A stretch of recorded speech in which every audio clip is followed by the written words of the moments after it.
បាទសូមគោរពជំរាបសួរបងប្អូនអរគ្នាជាទីគោរពស្រឡាញ់បាទវីដេអូនេះផងដែរគឺខ្ញុំសូមផ្ញើជូនជាពិសេសបាទជូនចំពោះបាទបងប្អូនមួយចំនួនតូចបាទដែលនៅតែបន្តគ្រប់គ្រងតំណែងចោលសៀមហើយនៅតែបន្ត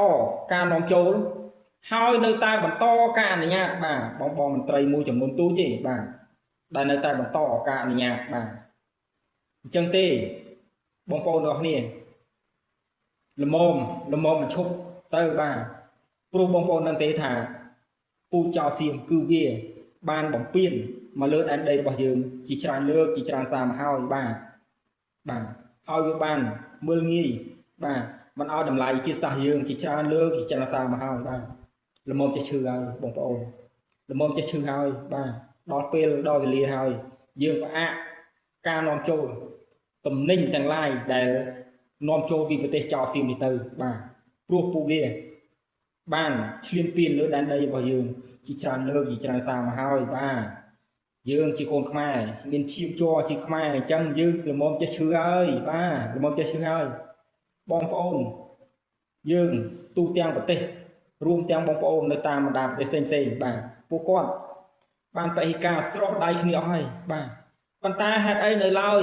អ្នកមួយចំនួនទូចបាទនៅតែបន្តគ្រប់គ្រងតើអ្នកទាំងអស់គ្នាមានឈាមជ័រជាតិខ្មែរដែរឬក៏អត់បាទបានមិនចេះឈឺសោះអញ្ចឹងបាទបងប្អូនហើយខ្ញុំមិនដឹងថាបងប្អូនមានអារម្មណ៍យ៉ាងណាទេចំពោះខ្ញុំជាកូនខ្មែរមួយរូបទោះជាខ្ញុំមិនមានអ្វីលទ្ធភាពអីគ្រប់គ្រាន់ឬក៏មិនមានអ្វីដែលជាតិធំដុំសម្រាប់ការជួយជាតិឬក៏ជួយដល់បងនៅតាមបណ្ដាព្រំដែនក៏ដោយបាទប៉ុន្តែតាំងពីសង្គ្រាមលើកមុនរហូតដល់ឥឡូវនេះកុំថាឡើយរបស់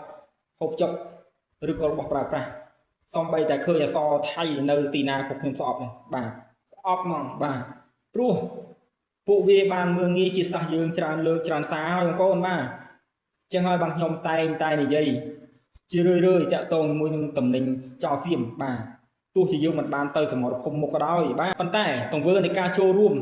ពហិការមិនប្រើប្រាស់តំណែងចោលសៀមនេះក៏ជាចំណែកមួយនៃការចូលរួមនៅក្នុងការពារជាតិផងដែរបាទអញ្ចឹងទេសូមបងទាំងអស់មេត្តាគិតទៅបាទថាតើគួរបន្តអនុញ្ញាតគួរបន្តនាំចូលគួរបន្តប្រើប្រាស់បន្តទៀតឬក៏យ៉ាងណាបាទបងប្អូនគិតមើលទៅបាទហើយខ្ញុំសូមដាស់តឿនថាពួកចោលសៀមបើបងប្អូននៅតែបន្តគ្រប់គ្រងតំណែងពួកវា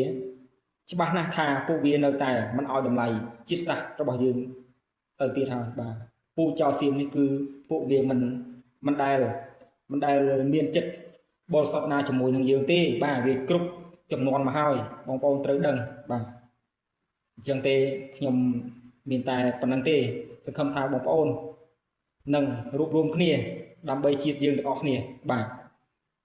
សូមអរគុណ